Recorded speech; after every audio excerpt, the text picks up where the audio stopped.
The Merrick Garland hearings begin, and a lot of this looks once again like commercials for Republican candidates coming up in 2022 to 2024. But we will talk just a bit about what's going on there. In other news, Meghan McCain goes after Dr. Anthony Fauci over doing Dr. Anthony Fauci things, apparently. A couple of wrongful arrests for what appear to be jaywalking pop up, but the mainstream media buries them because it's not an election year.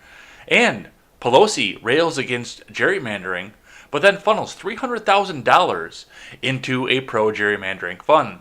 I'm Jay Edgar, and this is Contemporary.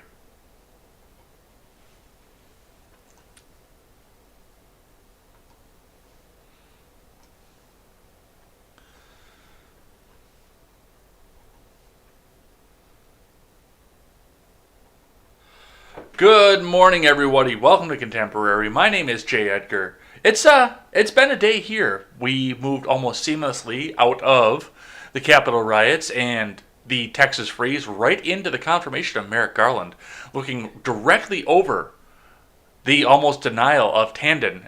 So we'll talk a bit about what's going on in the Senate and the new battle to fill Joe Biden's cabinet and what's going to happen there. That's going to be a fun one to watch, especially since we're sitting on a dead 50-50 split in the Senate, and some people are defecting away from the more progressive agenda. It's going to be all of this and more, plus a couple of shocking videos, a couple of arrests that probably shouldn't have happened here.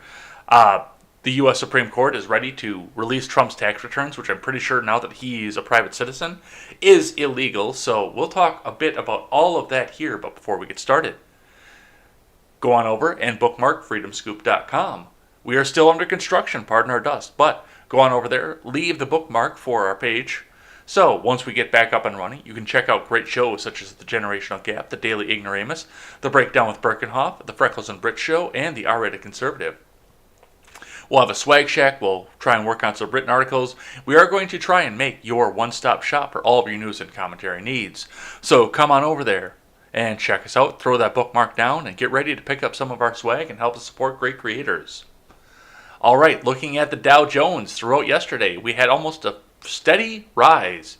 It wasn't much of a rise, but steady, and then it kind of dropped back off, landing 27 points above where it was the day before, or just barely under 0.1% once again. So looks like stocks were pretty well flat throughout the day yesterday.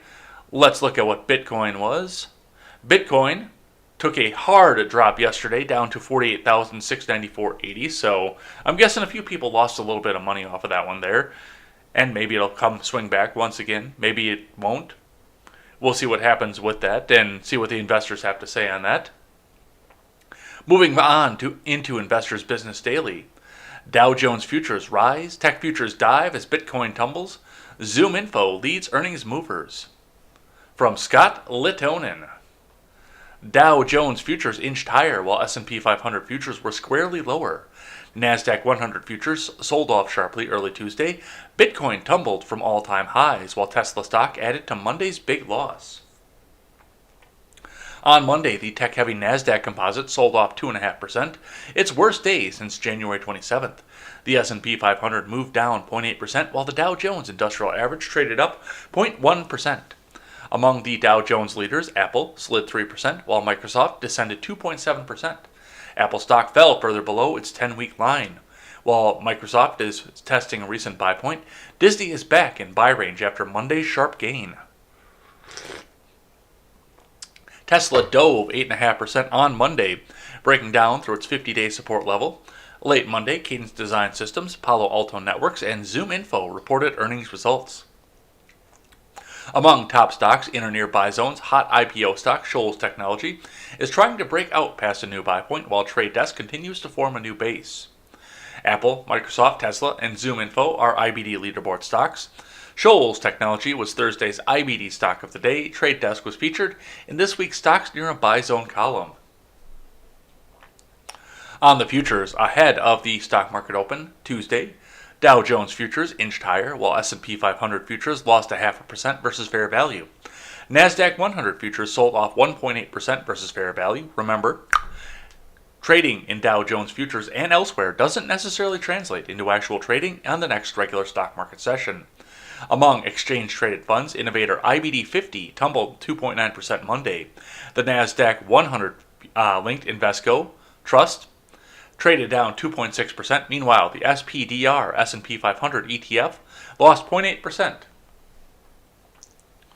So, the Dow is up, and looks like everybody else is down. So, we will see what happens with that, and probably will lead on to the aftermath of what happened in Texas and some of the infrastructure that's being built. So, a lot of stuff to look at, a lot of stuff to see there.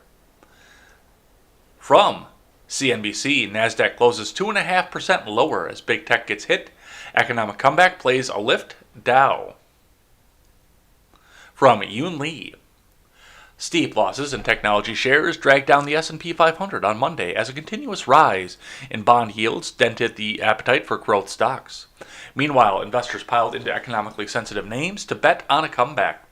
The broad equity benchmark lost 0.8% to 3876.50 in a volatile trading, falling for a fifth straight session amid the weakness in tech and consumer discretionary. The Nasdaq Composite fell 2.5% to 13,533.05 as Tesla shares slid 8.6%. Big tech stocks came under pressure with Apple, Amazon, and Microsoft all dropping at least 2%. The Dow Jones Industrial Average reversed a 200-point loss to close 2737 points higher, or 0.1% at 31,521.69. A handful of economic comeback plays boosted the blue chip benchmark. Disney jumped 4.4%, while industrial giant Caterpillar and chemicals company Dow Inc. both climbed more than 3.5%.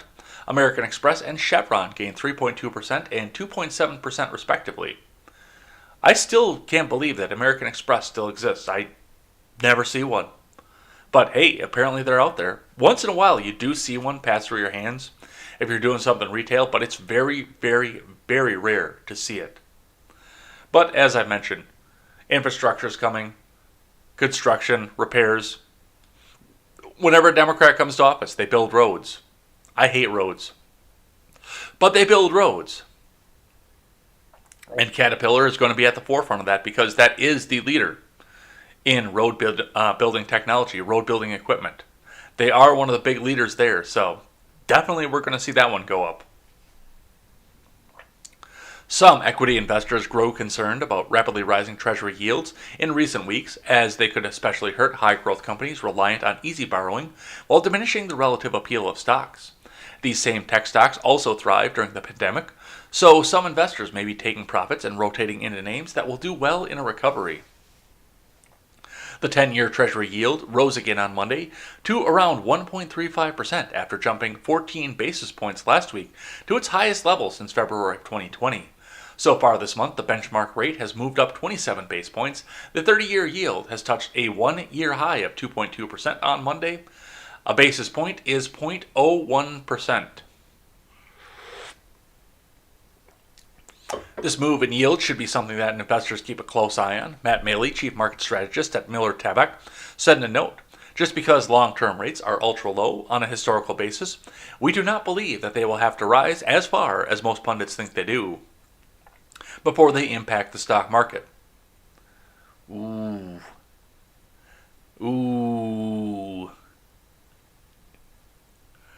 Ooh, that's a dangerous game right there. Playing with the amount of money that you can go out and borrow and the cost of borrowing that money against the banks with the stock market that nobody knows what's going to happen with it. That's a dangerous little game right there. But hey, that's all these people do is play a game with your money and your money supply. So we will see what happens with that. We will see. Looks like Jerome Powell is going to be giving a speech here. All eyes will be on Federal Reserve Chairman Jerome Powell, who delivers his semi-annual testimony on the economy before the Senate Banking Committee on Tuesday. His comments on rates and inflation should determine the market direction for the week. Oof. That's going to be a fun one to watch. I hope you guys have popcorn for that. That's going to be interesting to see what the Fed's going to do on monetary policy. All right. Let's go into the big news of the day. One, Merrick Garland is on the hot seat right now because, well, they couldn't jump him in to be the Supreme Court justice that's going to save us all and make sure that all those little babies can be killed. But They will make him the AG, and he's got some things to say about that as well. Starting today with the New York Post. Merrick Garland faces second day of questioning and confirmation hearing from Emily Jacobs. AG nominee Merrick Garland will face another day of questioning on Tuesday on how he'll oversee probes ranging from the January 6th Capitol breach to Hunter Biden's business dealings, along with his stance on left-wing rioters in Portland and Seattle. Tuesday's proceedings will mimic Monday's, with Garland testifying before the Senate Judiciary Committee starting at 9:30 a.m. Eastern Standard Time. Garland pledged during Monday's hearing that handling the investigation into last month's deadly siege. What deadly siege? It was a bunch of people with a selfie camera. On the Capitol would be his first order of business, telling numerous senators who asked that it was his top priority. If confirmed, I will supervise the prosecution of white supremacists and others who stormed the Capitol on January 6th, a heinous attack that sought to disrupt the cornerstone of our democracy, the peaceful transfer of power to a newly elected government, he said in his opening remarks. And you gotta wonder here, is he talking about actual white supremacists? Or is he talking about anybody who voted in a different way than followers of Joe Biden would have liked them to vote? Because there's an actual distinct difference there, but to people who voted for Joe Biden, those two things are one and the same. Garland was asked during questioning from Senator Josh Hawley whether he regarded violence spawned by Antifa or Black Lives Matter demonstrations in Portland, Oregon, and Seattle, Washington as domestic terrorism. He claimed it was not. An attack on a courthouse while in operation to prevent judges from actually deciding cases, that is plainly domestic terrorism, domestic extremism, Garland said. An attack simply on a government property at night or any other kind of circumstances is a clear crime and a serious one. Garland did not address the nursing home scandal embroiling New York Governor Andrew Cuomo or concerns that Biden's son Hunter and his dealings with foreign entities and officials in his opening remarks, though he already faced questions on both issues from Republican lawmakers on the panel on Monday. Asked by the Judiciary Committee ranking member Chuck Grassley about Hunter Biden, Garland said he had not discussed the matter with the commander-in-chief. So, he's already had one good day of questioning, and we do have a few things to go back and talk about with that as well. I've got some specifics on some conversations with certain senators, so we will talk a bit about that. But yep, he's going on for day 2 off of this, and I'm kind of interested to see where he does wind up landing and to see if there is a defection on this or not. On either side, for that matter. I mean, Democrats can't count on Manchin right now, and I don't think he would vote to confirm, but Republicans can't count on Romney or Collins or Murkowski either. This could go either way. Let's see what Politico has to say. Garland confirmation is stage for 4 of GOP's 2024 hopefuls. From Marianne Levine.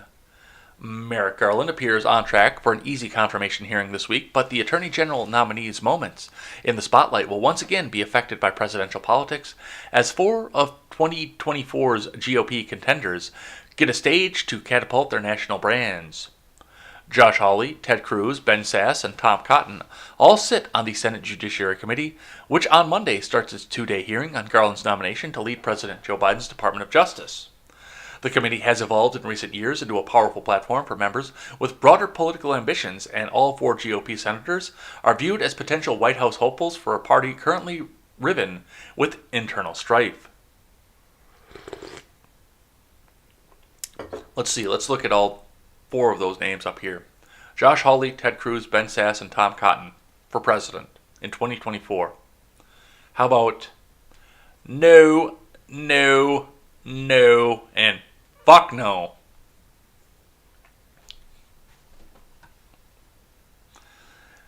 Bruise in confirmation fights can often lead to breakout moments for senators.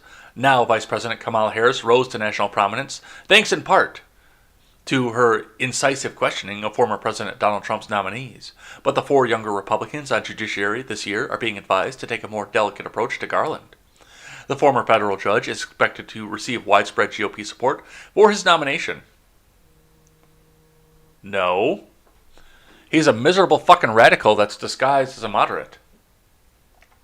The former federal judge is expected, I read that already, as the party seeks to show that its blockade of his 2016 Supreme Court nomination was not personal. It wasn't personal. He just wasn't qualified for the position. He was being sold as qualified for the position, but he wasn't. And he's not qualified for this position either. That whole thing where my day one priority is to go after the white supremacists who stormed the Capitol, that right there should be disqualifying. Because he's going into it with partisan politics in mind. That right there should be disqualifying. That right there, especially if you go by the left metrics and what they assumed that Bill Barr was going to do when Donald Trump tapped him to go back to be the AG. If you go by the metrics that they put out and what they believe that Bill Barr was going to do, not what Bill Barr actually did, but what they believe Bill Barr was going to do, no, that right there should be disqualifying. Merrick Garland should have to step down because of his statements just on the January 6th riot. That right there should end his political career. He shouldn't even be a federal judge anymore at that point. Because he's not looking at this to come out and be fair and open about who he's prosecuting. He is prosecuting on a partisan line. And it shows. Republicans need to be careful, said Mike Davis, a former top GOP aide on the Judiciary panel. Pick your battles. Davis, who now advocates for the confirmation of a conservative judicial nominees as president of the Article 3 project, advised GOP senators to thoroughly vet Garland and press him on the impartial administration of justice, but also limit the time they spend fighting Biden nominees who have bipartisan support. The fact that they can say that Garland has bipartisan support is what's wrong with this country right there, because he is a partisan fucking swamp creature.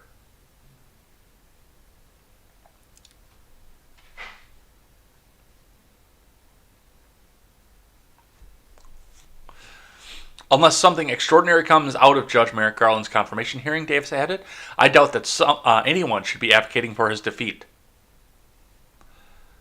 I'm going to prosecute the white supremacists on day one who breached the Capitol, many of whom are already sitting with prosecution sitting over their heads. I would call that something extraordinary.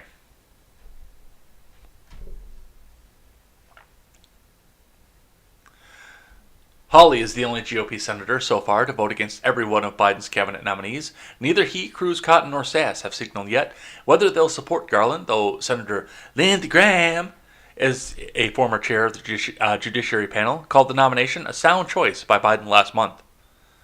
No. He is not a sound choice. He's not the worst one that it could be, but he is definitely not a sound choice. I could think of probably, I don't know, maybe 3 or 4 other people. And that's going with my limited knowledge of federal judges. Who would make a better AG than Merrick Garland? This is a revenge play against the Supreme Court nomination from 4 years ago. That's all that this is. But that's what Politico has to say. Let's watch a video here from Amuse. Biden's AG is not certain if illegal border crossings are a crime. Let's have a listen. Talk a little bit more about the law enforcement challenges at the border, which I know a number of other members have brought up with you. Just a fundamental question. Do you believe that illegal entry at America's border should remain a crime? Well, I haven't thought about that question. I just haven't thought about that question. I think the president has made clear that we are a country of with the borders and with the concern about national security. I don't know of a proposal to decriminalize but still make it unlawful to enter. I just don't know the answer to that question. I haven't thought about it. Will you continue to prosecute unlawful border crossings? Well, this is again a question of allocation of resources. The department will prevent unlawful crossing. I don't know. I have to admit, I just don't know exactly what the conditions are and how this is done. I think I don't know what the current program even is with respect to this. I assume that the answer would be yes, but I don't know what the.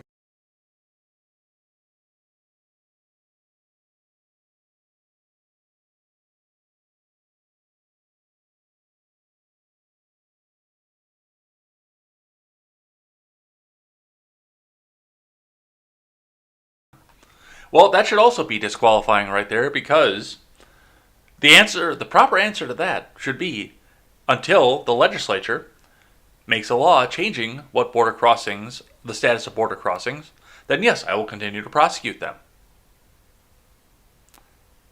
That should be it, right then and there. But no, he's not sure. It's not that he's not sure. It's that he doesn't want to sit back and say what Hawley wants to hear and then go back and perjure himself because he said one thing and went back and did the other. That's what that is. All right. Let's see what Fox News has to say about this here. Merrick Garland says he hasn't thought about whether illegal border entry should remain a crime. From Thomas Barabi.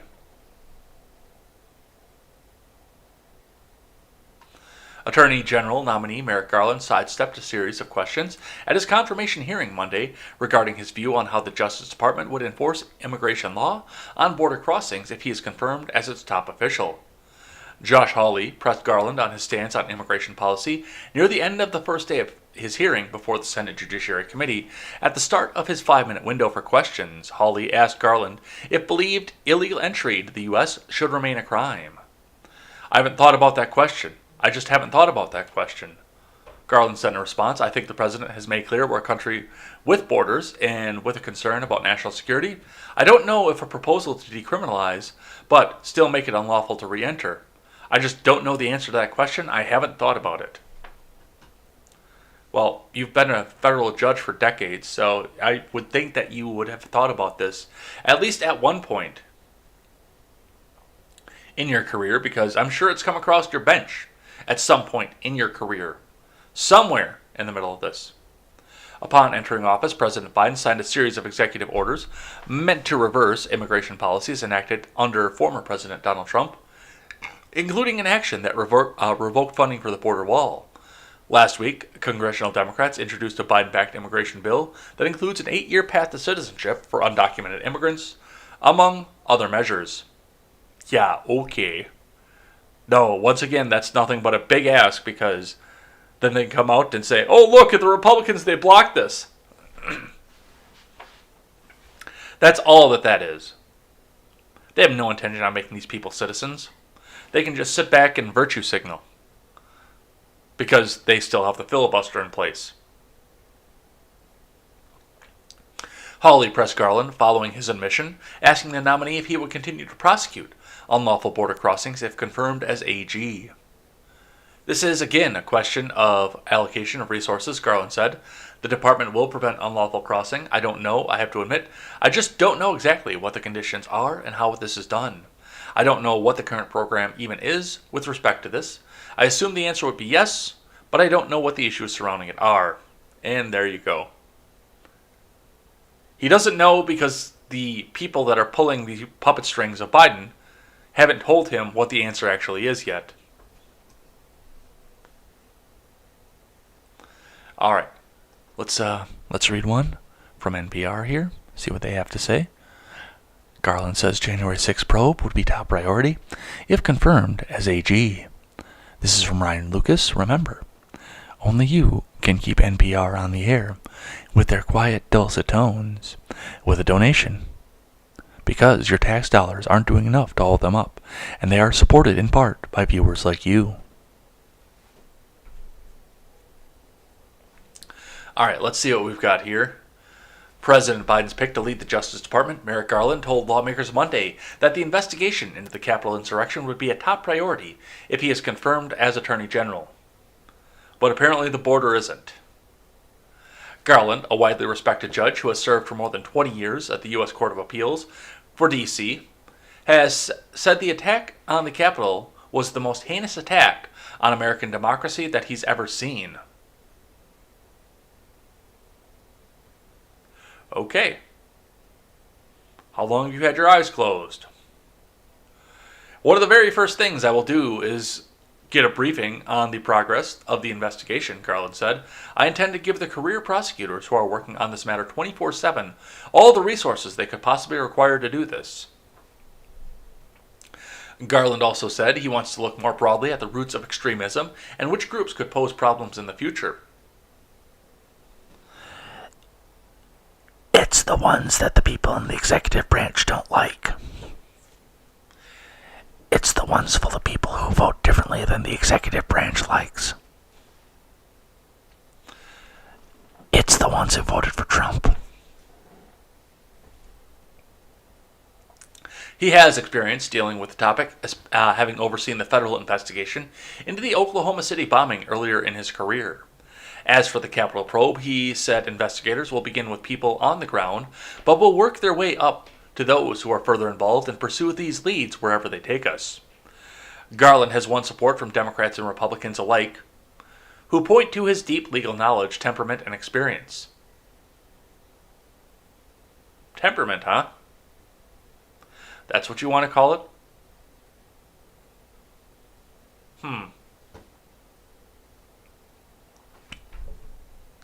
He's expected to win the panel's approval and be confirmed with bipartisan support in a final confirmation vote by the full Senate next month.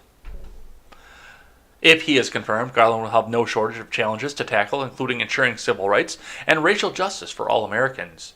In his opening statement, Garland acknowledged the central importance of that mission. Communities of color and other minorities still face discrimination in housing, education, employment, and the criminal justice system, and bear the brunt of the harm caused by the pandemic, pollution, and climate change, he said. But he would also take the helm of a department battered by 4 years of turmoil during the Trump administration. Legal experts and former DOJ officials accuse former AG Barr of politicizing the department and using it as a tool against then-President Trump's opponents. Did you miss the point where Barr threw Trump under the fucking bus? Were your fucking eyes closed for that? Garland did not directly address Barr's actions, but he said he would ensure equal justice under the law for all Americans, and he vowed to lead the department with integrity and protect its independence from political influence. Oh my God. First thing we're going to do is we're going to go up after them there white supremacists who went and stormed the Capitol here. But don't worry, the Department of Justice is going to be completely clear of political bias. Fuck you. Fuck you. I can assure you that I do not regard myself as anything other than the lawyer for the people of the U.S., he said. I'm not the president's lawyer.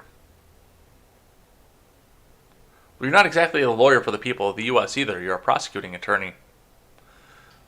So, technically, you are the president's lawyer. I think you should know what position you're going into before you enter the position and before you get confirmed by the Senate Judiciary. But that's what he has to say about that. Let's see what the Daily Wire has to say. Garland refuses to answer if biological males competing against women is unfair, a difficult question. Yeah, this is going to be another one of those that goes up there and gives these 4 presidential hopefuls, God help us all if they're all 4 presidential hopefuls, by the way, but this is going to be another one that gets all 4 of them up there and on the stage and lets them come back and grandstand to their Jesus, Jesus base from the Daily Wire. And this, by the way, is something that should be settled at a state level, not the federal government. Just saying.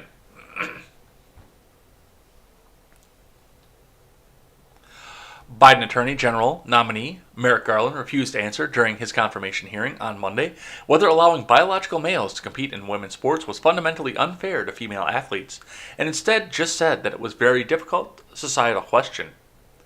In my last 20 seconds, I'm going to ask you if you agree with this statement. Allowing, and I'm not suggesting you answer one way or the other, I just want you to know what you believe, allowing biological males to compete in all-female sport deprives women of an opportunity to participate fully and fairly in sports and is fundamentally unfair to female athletes, Senator John Kennedy of Louisiana said. This is a very difficult societal question that you're asking me here, Garland responded. I know what underlies it. I know, but you're going to be Attorney General, Kennedy responded. Garland responded by suggesting that he might not be the one who has to make policy-related decisions on that matter, but again declined to answer the question by saying it was a difficult question. No, that actually has absolutely nothing to do with the position that he's taking. And that's just Kennedy grandstanding for votes and for election purposes. And I know that the federal government is going to try and take a stance on this in this administration. You know that's going to happen already, but this is not a federal government question. This is a state and local government question. Because the small town that I live in is most likely never going to have to tackle this question. The even smaller town that I grew up in and went to high school in is, I know, never going to have to answer this question. Eau Claire might have to answer this question. Madison might have to answer this question. And this is just on a Wisconsin thing. I don't see a lot of this happening and a lot of these questions coming up in Nebraska, in Wyoming. But I see a lot of them coming up in Connecticut, New York, and California. This is not a federal issue. It's not. Kennedy has no reason to ask Merrick Garland about this, and Merrick Garland has no reason to take a position on this, especially not to make it public. All right. But, hey, we can actually listen to this. Give it to them. And it made me sad, but it reaffirmed my role as a judge. Okay. In my last 20 seconds, I'm going to ask you if you agree with this statement. Allowing, and I'm not suggesting the answer one way or the other, I just want to know what you believe. Allowing biological males to compete in an all-female sport deprives women of the opportunity to participate fully and fairly in sports and is fundamentally unfair to female athletes. This is a very difficult societal question that you're asking here. I know what underlies it. I know, but you're going to be Attorney General. Well, but I may not be the one who has to make policy decisions like that, but it's not that I'm adverse to it. Look, I think every human being should be treated with dignity and respect. That's an overriding sense of my own character, but an overriding sense of what the law requires. The particular question of how Title IX applies in schools is one, and in light of the Bostic case, which I know you're very familiar with, is something that I would have to look at when I have a chance to do that. I've not had the chance to consider these kinds of issues in my career so far. But I agree that this is a difficult question. Thank you, Judge. I want to point something back out from the chat here for 1 second here. Quest Fanning is wishing me a happy second anniversary for Contemporary. It's actually going to be the first anniversary, but it's next Tuesday. March 2nd was the first Contemporary last year. So, yes, and we're going to do, I don't know what we're going to do special for that yet, but we're going to do something special for that one here. So, hang tight. We'll see what happens with that. All right, let's keep going here. Merrick Garland defends DOJ nominee Kristen Clark, who called blacks superior, from Fox News. From Thomas Barabi. Attorney General nominee Merrick Garland defended Kristen Clark, the attorney tapped to lead the Justice Department Civil Rights Division, during a heated exchange with Senator Mike Lee of Utah at his confirmation hearing on Monday. Clark, Biden's nominee to serve as Assistant AG for Civil Rights, drew scrutiny in recent weeks over a resurfaced 1994 letter she co-authored to the Harvard Crimson. Clark presented the letter as a denouncement of findings on the controversial book called The Bell Curve, which suggested that intelligence was linked to genetics and environmental factors. In the letter, Clark wrote, among other things, that black infants sit, stand, crawl, and walk sooner than whites, and melanin endows blacks with greater mental, physical, and spiritual abilities. While Clark has maintained that the intent of her letter was misinterpreted, critics, including Lee, have questioned her fitness to hold the office of the DOJ. Lee referenced the situation in a question to Garland, kicking off a tense exchange. Would an individual's past statements as an adult declaring one racial group is superior to another, would statements like that be irrelevant to an evaluation of whether such a person should be put in charge of running the Department of Justice's Civil Rights Division? Lee asked the Attorney General nominee. I've read in the last few days these allegations about Kristen Clark, who I've also gotten to know, who I also trust, who I believe is a person of integrity, whose views about the Civil Rights Division I have discussed with her, and they are in line with my own, Garland said in response. I have every reason to want her. She is an experienced former line prosecutor of hate crimes, and we need someone like that, Garland said before being interrupted by Lee. I'm not asking her about her as a person, I'm asking about the statement, Lee said. All I can tell you is that I have had many conversations with her about views and the Civil Rights Division, about what types of matters she would investigate, Garland said. I'm going to pull full consistency on this on two different fronts. First and foremost, the letter. And all I'm going to say on that is reverse the races and see if you still feel the same way. And see if you still think that this woman should be confirmed by the DOJ. Because I know that if this was a Trump nominee and a letter that came out that said that whites are supreme for one way or the other came out, it would be national headline news. CNN would stop the news coverage of everything else, which would be a good time for Democrats to do something stupid, because CNN would stop the coverage of everything else. And this would be front page news for a month, the fact that this Trump nominee said something like that. No matter how long ago it was. If it happened in 1951 and Trump was nominating somebody who penned a letter like that, it would just stop everything. The news would stop. The administration would be called racist. And pick your word ist for the rest of time. And people would be jumping up and down shrieking, this proves it, this proves it, this proves it. Now, with that being said, I also have to pull consistency on a counter to that, because this is a letter that happened in 1994. 27 years ago. Almost 3 decades ago. If I'm going to judge whether or not this woman is a good fit for the AG's office, I want to know how she's tried cases in the last 5 years. Because, I mean, yes, it's bad to hear. Don't get me wrong. It's terrible to hear. And if it was a white supremacy kind of thing, then there would be no way the left would be letting it go at all. They would still be running with this like a dog with a bone. But the culture is far, far different. And race relations are far, far different now than they were 30 years ago. So that's something else to keep in mind as we look at this. 30 years ago, this was a completely different world.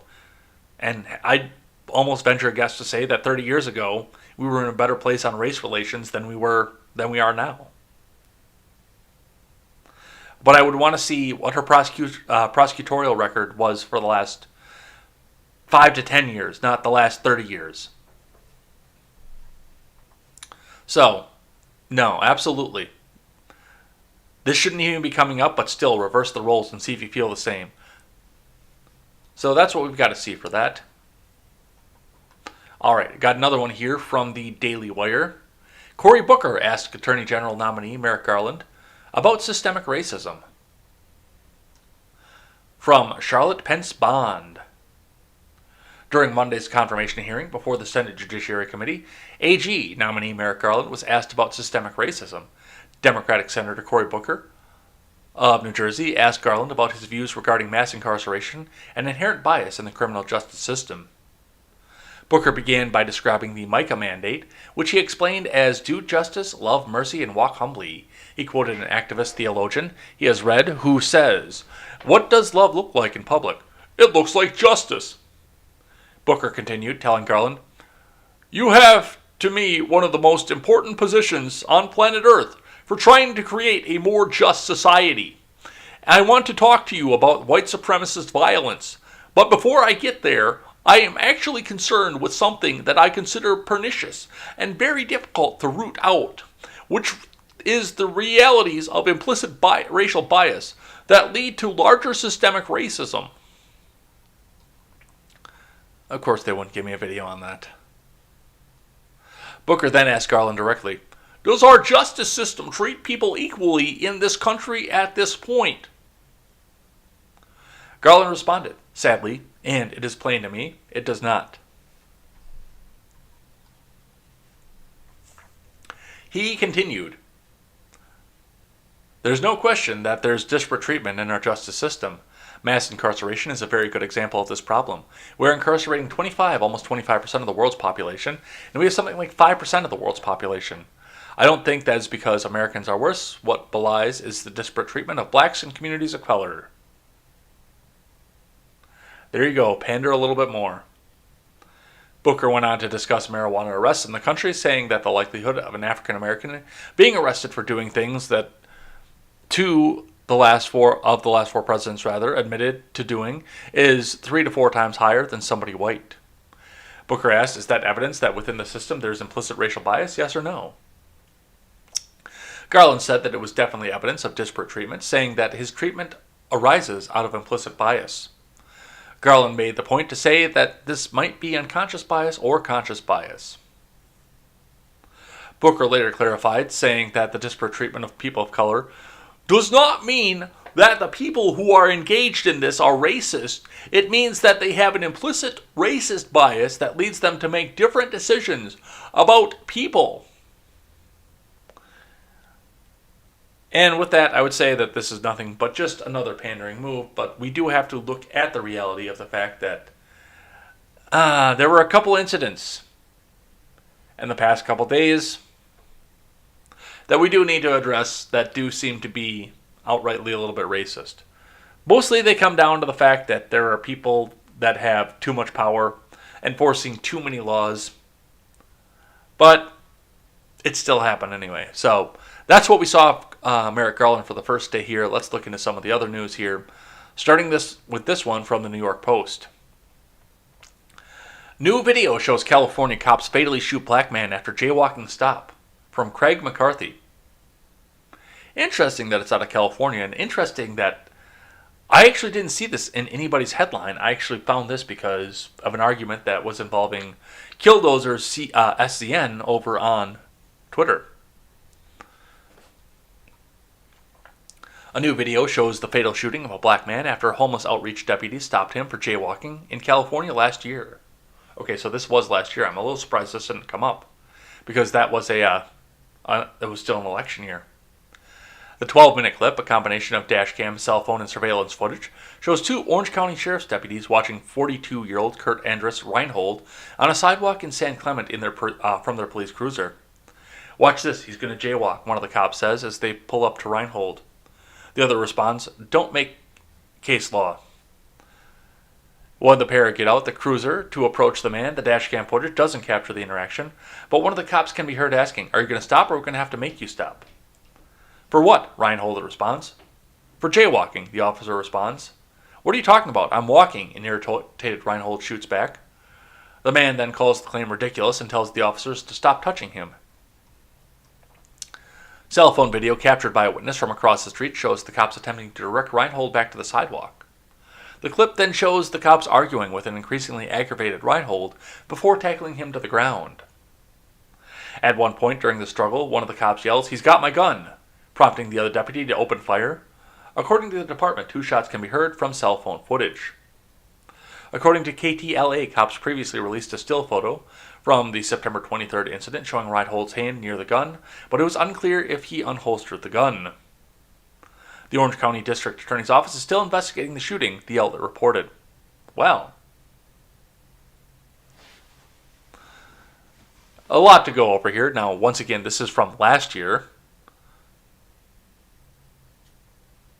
but it's coming back up in the news right now, and I can't believe that this didn't surface in an election year. This is another one of those that tried to hide for the narrative because they took the racial thing too far, I think, with the Jacob Blake and the Ahmaud Arbery, which that's a year ago today, by the way.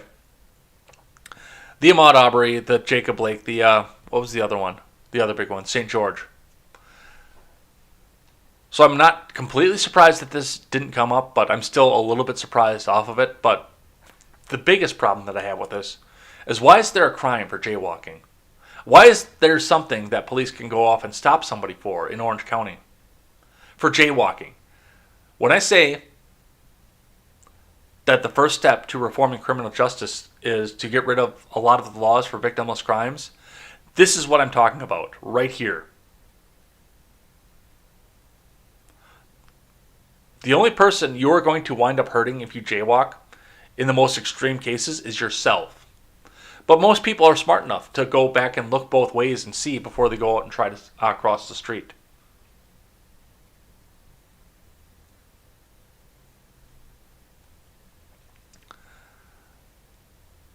And because of the frame of the camera, we will never have any idea whether or not he actually went to go for the gun or didn't. But if there wasn't a law against jaywalking, dude would still probably be alive. Too many laws. Too many laws. Way too many laws. All of our legal system should be rewritten to don't hurt people and don't take their stuff.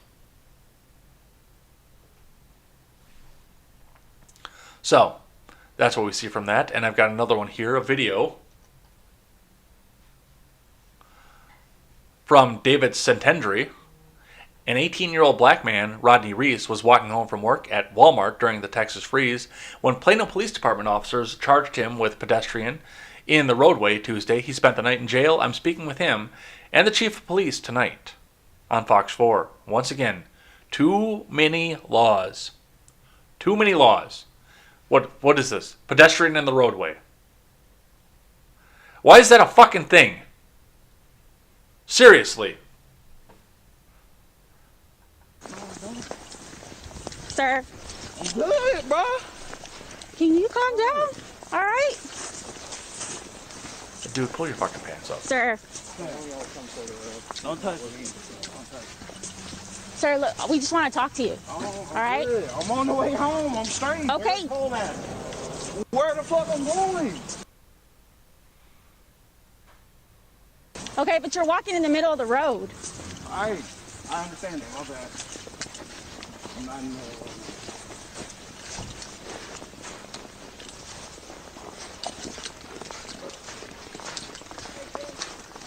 So I want. We just trying to figure out where you're going. Oh, we got the wheel of death. Oh, you okay, dude? Watch out, man. Where's home at? Do you want us to just give you a ride? No, I'm good. I do this every night, literally. I'm straight. Okay. You ain't cold or nothing? No, I'm With that good. cheap shirt on? I said that. I'm good. What's your name, man? Nice. Huh? I don't know. You don't know?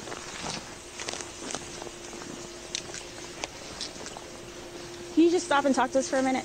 Do you mind? Do you mind just talking to us for a minute? Just talk to us for a minute. doing? Just talk to us for a minute. I ain't gonna put my hand on a female. Please don't touch me. Okay, Though. I'm just trying to Don't get touch your attention, okay? We're just trying to make sure you're Ma'am, okay. don't touch We're trying to me. make sure you're okay. We're trying to make sure you're okay. Sir? No, what? We're trying. No, what? We're doing an investigation. I don't care. I'm going home. You are officially detained. No. Yes, Sir. yes you are. Bro. Stop. Stop. Just relax. Just relax, all right? Just relax. We're just trying to talk Bro, to I you. got an anger problem. Please get off me. Y'all not, no. Stop. I'm sorry, I didn't mean to touch you. Yeah, you didn't Stop. Put your hands behind your back now. You are not free to go. Wow. The next thing we do is going to be get a charge right now. For what? Because you're pushing on an officer. I'm not pushing. How am I pushing on you? You're actually resisting, dude. It's resisting arrest or detention. Give us the channel. Please just let me go. No. My house is literally right there. Can you just tell us the address? Wait. Let it come down. I'm trying to. Please just let me go. Wow, you're really making this. Yeah, right there, too many laws and too much police power at this point. Too many laws. The only reason that guy should have been able to be picked up is if he'd turn around and fucking slugged one of the cops. Which, given what they were doing in that, he probably had every right to do.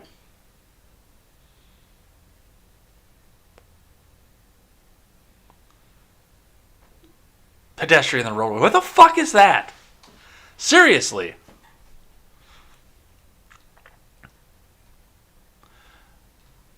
But, yeah, he got picked up too. Off the Texas freeze. You ain't cold? Yeah, there's that. Alright, let's keep going. Meghan McCain is in the news. Meghan McCain calls for Biden to remove Fauci from Zach Burdrick. Yeah, I'll take things that are never going to happen for 1,000, please. Meghan McCain on Monday called for Dr. Anthony Fauci, the nation's top infectious disease expert, to be fired, blaming him for inconsistent messaging regarding the distribution of coronavirus vaccines. The fact that Dr. Fauci is going on CNN, and he can't tell me if I get the vaccine, I'll be able to have dinner with my family. McCain, the co-host of The View, said Monday, as reported by Mediaite, it's terribly inconsistent messaging. Let's have a listen.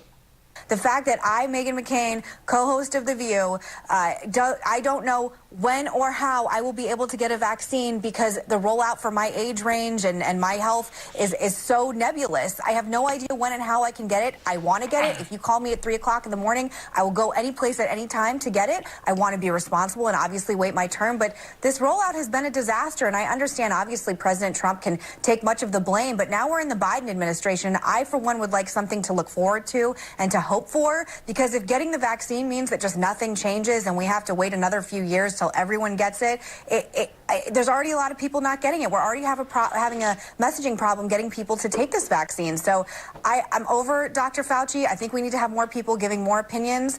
And I honestly, quite frankly, I think the Biden administration should remove him and put someone else in place that maybe does understand science or can talk to other countries about how we can be more like these places that are doing this successfully. How is it that I, Meghan McCain, the honorable and venerable daughter of the wonderful John McCain, cannot know when I can get this vaccine? Bitch, shut the fuck up. You're younger than I am, first and foremost. You need to be at the back of the line right now because the elderly need to be the first ones up in line. Now, and that's if we have government involvement in getting in this. But if we just open up the free market, whoever's got the money can go out and get it if they want it. And whoever doesn't have the money or doesn't want it doesn't go off and get it. Who the fuck are you to come out and say that I am more important? That I need to be the one to come up and get this? And that's not saying anything in defense of Dr. Anthony Fauci because he's an asshole. But that was just an asshole thing for Meghan McCain to say. Which, I mean, she was raised by John, so bomb, bomb, bomb, bomb Iran. No. Who are you? Who are you? Once again, in the free market, in the totally free market without government involvement, then I would be able to come up and say, well, yes, okay, if you really want it that bad, then go and get it because you've got the money. Plus, you've got the money to jump the line. You can pay the vaccine people to say, hey, take me first, and then pay all the rest of the people in line and say, hey, you know what? I am more important than you, so here's some money to let me up to the front of the line because I'm Meghan McCain.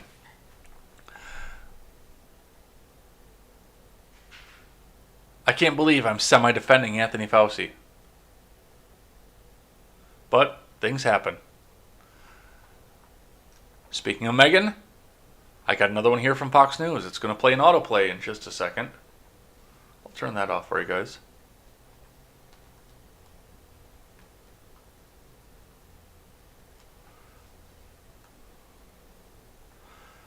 Another softball question for Biden. I'm glad you guys didn't have to hear that one. But let's have a listen to this one here. Meghan McCain torches Chris Cuomo and ghoul of a brother for CNN comedy shows amid nursing home scandal from Joseph A. Wolfzone. The View co-host Meghan McCain tore into CNN anchor Chris Cuomo Monday over what she called the comedy shows he held with his brother, Democratic New York Governor Andrew Cuomo, last year amid the brewing nursing home scandal. Chris Cuomo, along with CNN, have made unprecedented push to downplay and deflect from the controversies surrounding the New York governor, with the far-left network giving developments in the nursing home scandal little to no airtime, while giving the Cuomo primetime host free rein to conduct friendly, comical interviews with the scandal-plagued governor in the earlier months of the coronavirus pandemic. On Monday, the anchor took a swipe at McCain over a viral clip of the remarks she made on The View, in which she criticized the White House medical advisor, Dr. Anthony Fauci, over the vaccine timeline and the uncertainty of when Americans in her age and health bracket will be eligible to get the vaccine. The fact that I, Meghan McCain, the co-host of The View, I don't know when or how I will be able to get the vaccine because of the rollout of my age range and the health is so nebulous. I have no idea when or how I'll be able to get it, McCain stated. McCain fired back, hitting both the anchor and his brother, and urging New York governor to apologize to the families who lost the loved ones in the state's nursing home during the pandemic, including Fox News senior meteorologist Janice Dean. You and your ghoul of a brother were doing comedy shows with giant Q-tips and joking about his sex life while covering the number of nursing home deaths in New York City. Why doesn't your brother finally apologize to Janice Dean and the other family members he has helped to kill? Well, balls and strikes. And that was actually probably a good thing to come back and say. So that was a good shoot back. Even amid the fact that she thought that she was so posh and wonderful, that she's so much more important than the regular working American people, where she can get the best medical care available and pay for it out of pocket. And some of these people are struggling. And they just want to get the vaccine so they can go back to work.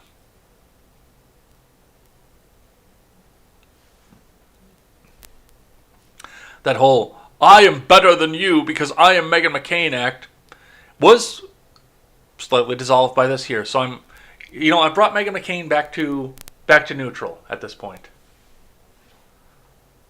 All right, let's keep going here. I got one from Reuters. U.S. Supreme Court sets the stage for release of Trump tax returns. From Lawrence Hurley. Donald Trump suffered a major setback on Monday in his long quest to conceal details of his finances as the U.S. Supreme Court paved the way for a New York City prosecutor to obtain the former president's tax returns and other records as part of an accelerating criminal investigation. The justices would rebuff Trump's request to put on hold an October 7th lower court ruling directing the Republican businessman turned politician's longtime accounting firm Mazars USA to comply with subpoena to turn over the materials to the grand jury convened by the Manhattan District Attorney Cyrus Vance, a Democrat. The work continues, Vance said in a statement issued after the court's actions. Trump issued a statement describing Vance's investigation as part of the greatest political witch hunt in the history of our country, accusing the New York Democrats of expending their energy on taking down a political opponent instead of tackling violent crimes. That's fascism, not justice, okay? And that is exactly what we are trying to do with respect to me, except that the people of our country won't stand for it, Trump added. The Supreme Court's action does not require Trump to do anything. The records involved in the dispute were requested from third-party Mazars, not Trump himself. Vance previously told Trump's lawyers his office would be free to immediately enforce the subpoena if the justices rejected Trump's request. A Mazars spokesperson said the company remains committed to fulfilling all of our professional and legal obligations. I'm pretty sure this is against the law. I'm pretty sure this is against the Constitution. I would have to see what they have for a warrant. What kind of warrant they have for this, if there's one there ready for them to come back and see and use for this. But if there's no warrant for this, then this is against law. And if they release it, that's the worst part of it. If they release this and leak this back out to the public, there are going to be a lot of lawsuits going against the state of New York. He is a private citizen now. Donald John Trump is not the president anymore. So in spite of the anti-Fourth and Fifth Amendment campaign that you launched against him while he was the president, if you do this to him as a private citizen, you're going to have big, big problems. So you guys had better make sure all those I's are dotted and all those T's are crossed if you're going to do this. And you better make for damn sure that doesn't get back out. This is not the free press using the First Amendment to go after an elected official anymore. This is the government going after a private citizen. This is persecution.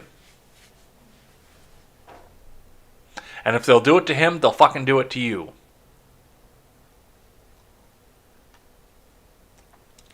Alright, I got one from The Blaze.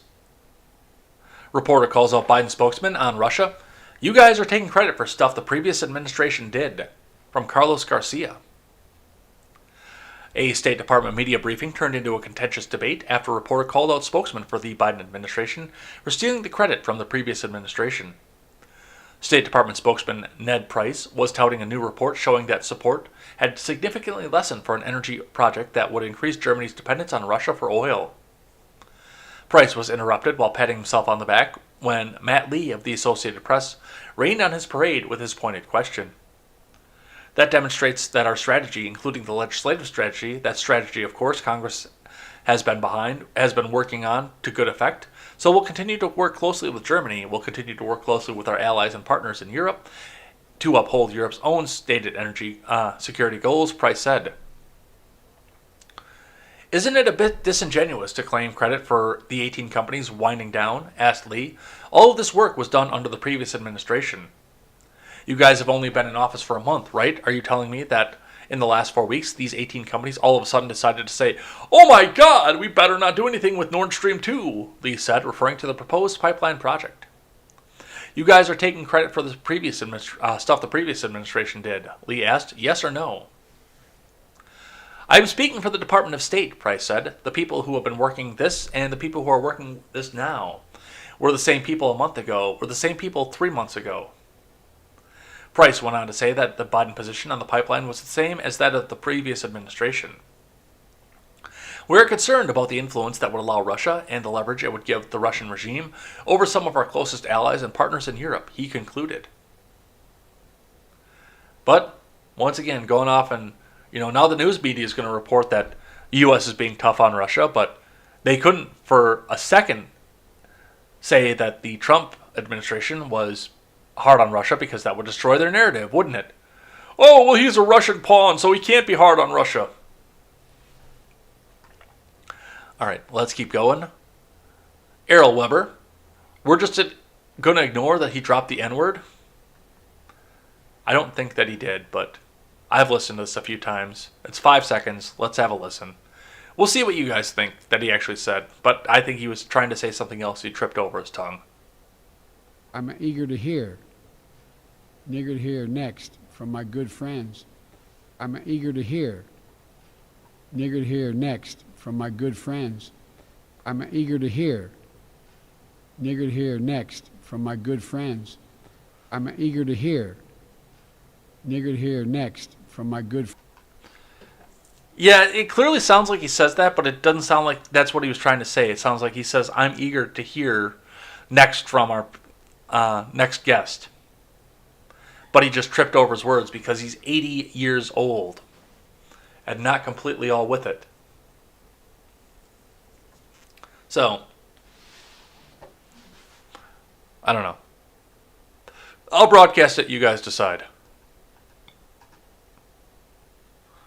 From Politico. Google to lift political ad ban this week. Google will now return ads from campaigns and ads on political topics to Google search pages and YouTube. From Elena Schneider.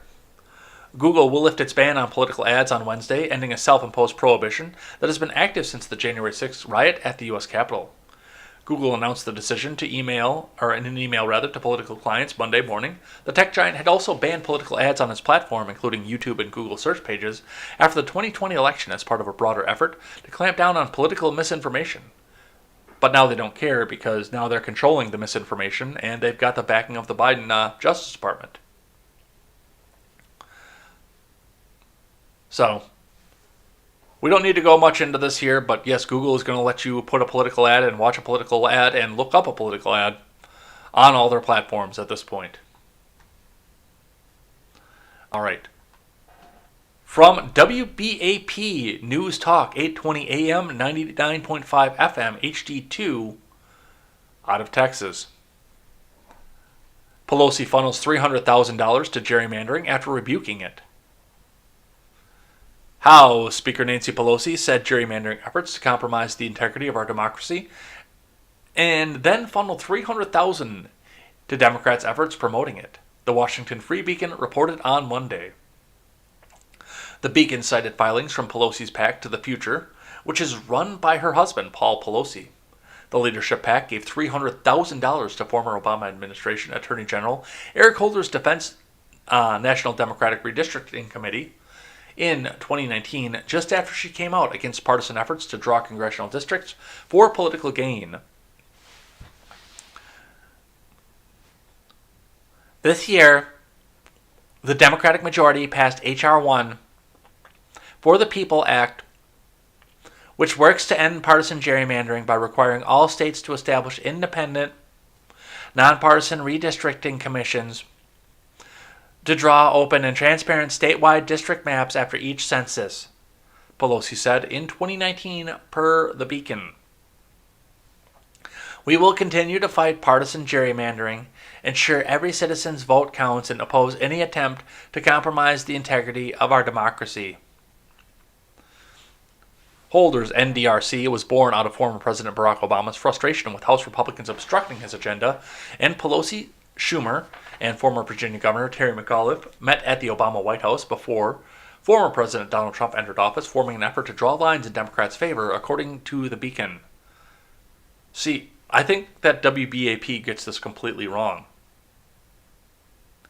See, when the lines go in a Republican's favor, they're evil and they're horrible and partisan. But when they go in Democrats' favor, they are perfectly balanced and nonpartisan. WBAP, you're getting this wrong. Just ask Nancy Pelosi and Eric Holder. All right. One more here, then we'll do Twitter trending and head on out of here. Make sure if you are just lurking, you get those last minute messages in so we can thank you properly at the end of the week, as we always do. So, thank you guys for coming and hanging out today. Let's see what the last one here is. From the New York Post, Harry Shearer will no longer voice Black Simpsons characters. From Lauren Sarner. Another white Simpsons voice actor has stepped down from lending his pipes to characters of color. According to The Wrap, Harry Shearer, who is white, will no longer be the voice of the black character Dr. Hibbert. He'll be replaced by Kevin Michael Richardson, bless the hearts, in next Sunday's episode, Wad Goals. Shearer has voiced Springfield's most skilled doctor in contrast to Hank Azaria, incompetent Dr. Nick, since 1990. He also voices Ned Flanders and Principal Skinner, among other characters, and Fox confirmed to the Post that he will continue voicing the other roles. He joins Azaria, who last year announced that he no longer voiced the Indian character Apu, in part after a 2017 documentary. The Problem with Apu brought attention to the subject. Azaria still voices a wide range of characters on the show, such as Moe and Chief Wiggum. I don't understand. I really don't. They're animated.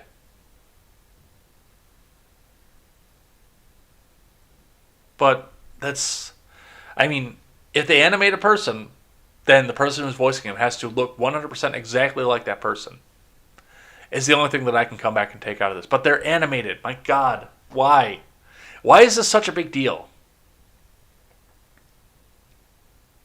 And they've been doing it forever. I don't understand.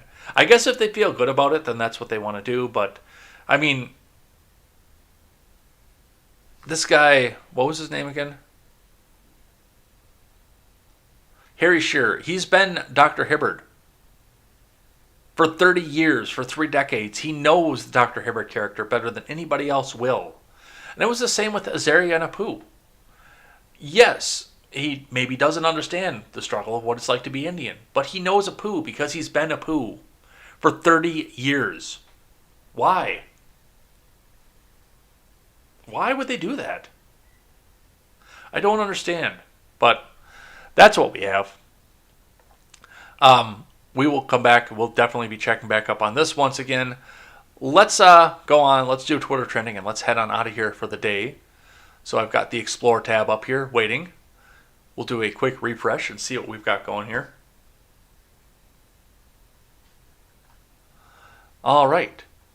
Number 1, trending Fall Guys Season 4. So Fall Guys is a very bright and colorful video game. I've seen it before. I've never played it, but I've seen other people play it before.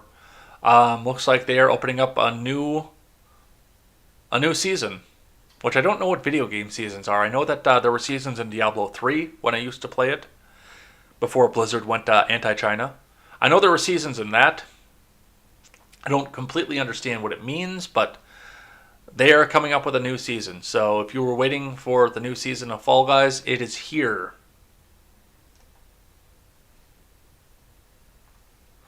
Number 2 is Vanessa Bryant. Vanessa Bryant addresses leaked lyrics from unreleased Meek Mill song about her late husband, Kobe Bryant, calling them extremely insensitive and disrespectful on her Instagram story.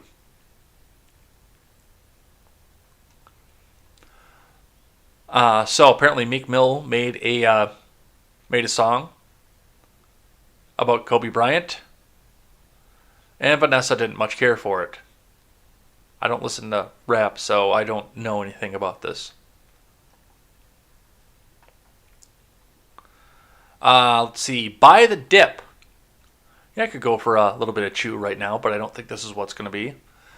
You know what you've got yourself into? Cardano Bitcoin market crash. Buy the dip. You savages made buy the dip trend in the United States.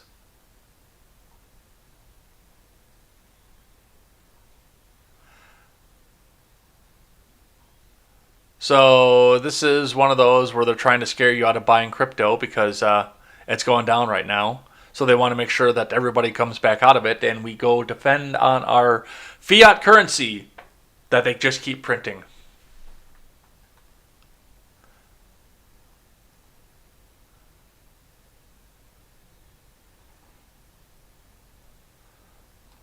So we'll see what happens off of that, and that's going to see where the markets go as well.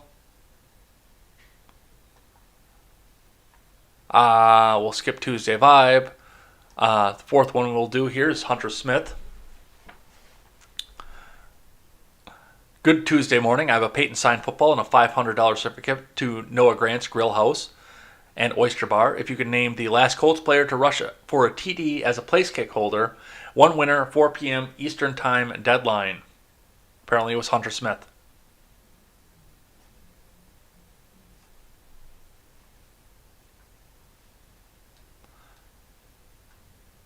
Actually, I think I knew that too.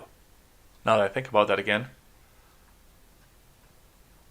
Alright, so I guess somebody won the Hunter Smith contest. Alright, last one we'll do for the day is Ahmaud Arbery, which I saw this going and I knew that we were going to catch on this. It was 1 year ago today that Ahmaud Arbery was murdered while out on a jog.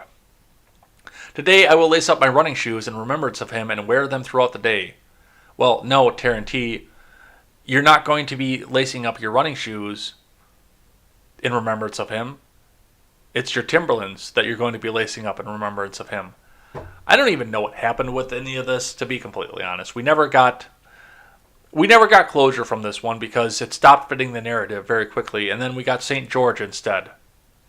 But even because we saw the Central Park Karen, then we saw Ahmaud Arbery, and then we saw St. George, you knew that this was what they're going to pull throughout the rest of the year. We should have known that right away in the beginning off of this. And by the way, because Taryn D. Duchess also says rest in power, I will remind you that if I die and you guys start tweeting about me, if any of you tells me to rest in power after I die,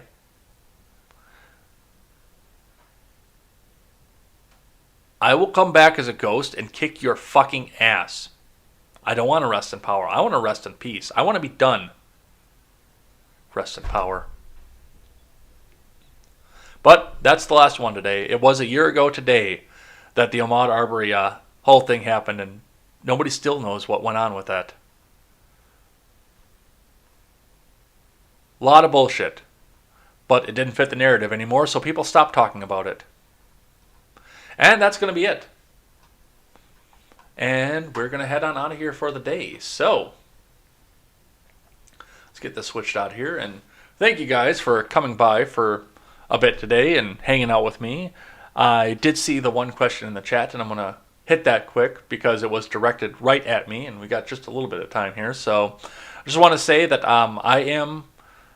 I'm a libertarian in my own mindset, and I'm a federalist, so I'm not going to enforce libertarianism back to other people, but that'll be a conversation for another time. Make sure that you head on in here and get those last-minute messages in so we can thank everybody at the end of the week here, or come back and hang out in one of my other shows. I'm going to do a call-in show this weekend because it's been too long. So come back out, hang out, get your questions ready, your calls in, and you can throw them in the live chat, or you can call the phone number, or come call in on Discord too. We've got some options to do that. Got some options to hang out and figure out what the best way is to come back and contact with you guys here. So looking forward to coming back and hearing from you guys once again, and just seeing what you guys think about the current situation in the news. Hopefully we'll talk maybe about some Capitol riot stuff. We'll talk about some Texas freeze stuff. We'll talk about Merrick Garland. I don't know. I want to hear what you guys have to think. That is going to be at 5:30 Central Time this coming Saturday. So come back and hang out for that. That's going to be pretty awesome. I love hearing from you guys. So come back. We'll come and hang out. We'll talk about what you guys need to want to talk about here. So other than that, we'll be back here tomorrow with more contemporary and more news. So come back and hang out with us then again for that. Until then, I'm Jay Edgar, and this is Contemporary.